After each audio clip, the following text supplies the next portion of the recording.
বাইরে বৃষ্টি হলেই আমার কিছু না কিছু খেতে মনে চায়। এর জন্য আজকে শর্টকাট সিঙ্গারা বানিয়ে ফেললাম।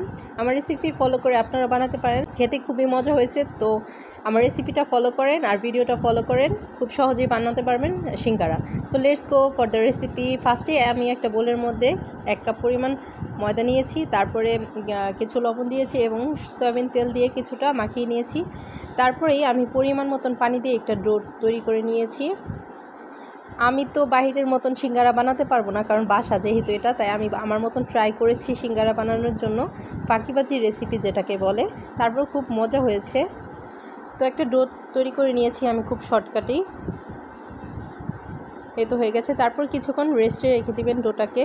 তারপর সিঙ্গারার ভেতরের পুরের জন্য আমি 2টা আলু নিয়েছি, আলুগুলো সুন্দর করে কিউব করে কেটে নিয়েছি এবং এই আলুগুলা কষানোর জন্য আমি ছোট একটা কড়াইয়ের মধ্যে তেল দিয়ে পেঁয়াজ দিয়ে সব মশলা দিয়ে আমি কিছু পরিমাণ লবণ, আদা রসুন বাটা এবং হলুদ মরিচ মশলা দিয়ে, তারপর কিছু জিরা দিয়ে আলুটাকে ভালো করে কষিয়ে নিয়েছি এবং আলুটা হওয়ার পরে আমি আলুটাকে ভালো করে একটু গলিয়ে নিয়েছি।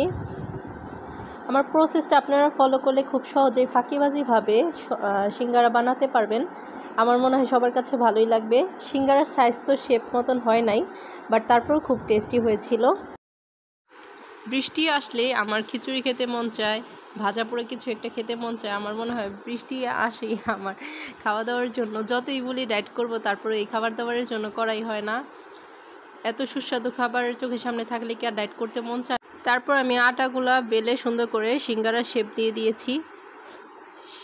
আপনারা কেউ সিঙ্গারা দেখে হাসবেন না, কারণ লাইফের ফার্স্ট টাইম সিঙ্গারা বানিয়েছি। তারপরও প্রথম 4টা, এই হচ্ছে প্রথম 4টা মোটামুটি হয়েছে, দেন পরেরগুলো খুব সুন্দর হয়েছে। আর ভাজতে গিয়েও প্রথম একটু ভয় ভয় লেগেছে, এর জন্য একটু কালারটা একটু ডার্ক হয়ে গেছে।